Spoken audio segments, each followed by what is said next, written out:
എല്ലാ ദൈവമക്കൾക്കും സ്നേഹവന്ദനം. Today's message title ചിലർ ചേർത്തിരിക്കുന്നു. 1 കൊരിന്ത്യർ 4:18 വായിക്കുന്നു. ഇന്നത്തെ വാക്യം: എൻ്റെ കണ്ണുനീരുറവും ആയിരുന്നെങ്കിൽ കൊള്ളായിരുന്നു. യിരെമ്യാവ് 9:1 വായിക്കുന്നുണ്ട്. നമുക്ക് ചുറ്റും അരാജകത്വം നടമാടിക്കൊണ്ടിരിക്കുകയാണ്. ഈ അധമസ്ഥിതി സഭയിലും കടന്നാക്രമണം നടത്തിക്കഴിഞ്ഞു. ജനത്തിനിടയിൽ സ്നേഹക്കുറവും അസൂയയും പിണക്കവും ഭക്തിക്ഷയവും ഭിന്നതയും പോർവിളിയും മത്സര സുവിശേഷീകരണവും അനുസരണക്കേടും പ്രച്ഛന്ന വേഷധാരിയായി നൃത്തം ചവിട്ടുകയാണ്. ജനത്തിൻ്റെ ബലം പ്രബലപ്പെടുന്നു. ക്ഷമിക്കാനും സഹിക്കാനും ഒക്കെ കഴിവില്ലാതായി തീർന്നിരിക്കുന്ന അവസ്ഥ.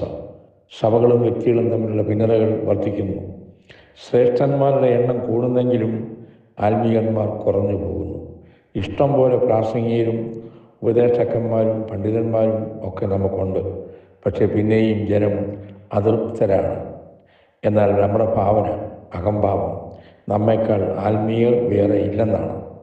രട്ടിലും വെണ്ണീരിലും ഇരുന്ന് അനുദപിക്കത്തക്ക സ്ഥിതിവിശേഷമാണ് കൊരിന്ത്യ സഭയിലുണ്ടായിരുന്നത്. വിജാതീയരുടെ ഇടയിൽ പോലും നടപ്പില്ലാത്ത ദുർനടപ്പ്. എന്നിട്ടും അവർ ചേർത്തിരിക്കുന്നു.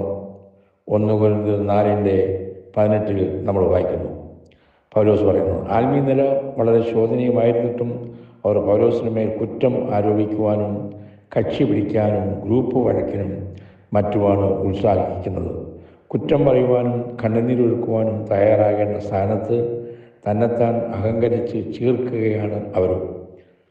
സഭയിലെ സമകാലികമായ ഇത്തരം ദുസ്ഥിതിയിൽ നമ്മുടെ കർത്തവ്യത്തെക്കുറിച്ച് കുറഞ്ഞപക്ഷം ആത്മീയർക്കെങ്കിലും ബോധ്യം ഉണ്ടായിരിക്കണം. ദൈവജനത്തിൻ്റെ താഴ്ചയും ക്ഷീണാവസ്ഥയും ആത്മീയന്മാർ വെളിപ്പെടുന്നതിനുള്ള ഘട്ടമാണ്. ഇതിനൊരു മാതൃകയാണ് യിരെമ്യാ പ്രവാചകൻ. ഇസ്രായേൽ ജനത്തിൻ്റെ താഴ്ചയെ ഓർത്ത് കരയുവാൻ താല്പര്യമുള്ള ഒരു ഹൃദയം യിരെമ്യാവിനുണ്ടായിരുന്നു. അയ്യോ, എൻ്റെ ജനത്തിൻ്റെ പുത്രിയുടെ നിഹതന്മാർ നിമിത്തം രാവും പകലും കരയേണ്ടതിന് എൻ്റെ തല വെള്ളവും എൻ്റെ കണ്ണുനീരും ആയിരുന്നെങ്കിൽ കൊള്ളായിരുന്നു. യിരെമ്യാവ് 9:1 വായിക്കുന്നു. ഇത്തരത്തിലുള്ള വാഞ്ഛയാണ് ഇന്നത്തെ സഭയ്ക്കും നമുക്കേവർക്കും ഉണ്ടാകേണ്ടത്. ദുസ്ഥിതിയുടെ കാരണം കണ്ടെത്താൻ ശ്രമിക്കുന്നവരും സംഭവിച്ചതിനെക്കുറിച്ച് കുറ്റം പറയുന്നവരും ധാരാളമുണ്ട്. എന്നാൽ കരയുവാൻ അറിയുന്നവർ നമ്മുടെ ഇടയിൽ എത്രയുണ്ട്. യിരെമ്യാവും നെഹമ്യാവും ദാനിയേലും ഒക്കെ കരഞ്ഞു, യേശുവും കരഞ്ഞു. എന്തിനു വേണ്ടി? ഈ വചനത്താൽ ദൈവം അനുഗ്രഹിക്കട്ടെ. Thank you. God bless you all.